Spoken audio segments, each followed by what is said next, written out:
Simang aqui, Aruba Tawara honra com visita de Princesa Beatrix. Princesa Beatrix está vindo a Aruba, dia 9 de novembro, e esta queda, e dia 10 de novembro, já viene dia 10 e acaba de seguir. Está vindo uma invitação de Dutch Caribbean Nature Alliance, DCNA.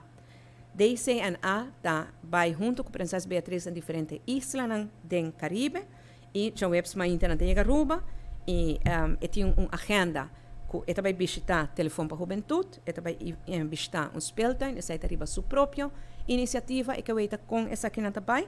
E já viene, tem um congresso de DCNA na Universidade Caminha com ele também.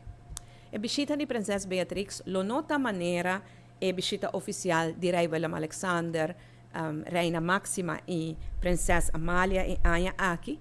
Esta visita mais chiquito, mais íntimo, riba invitação de DCNA.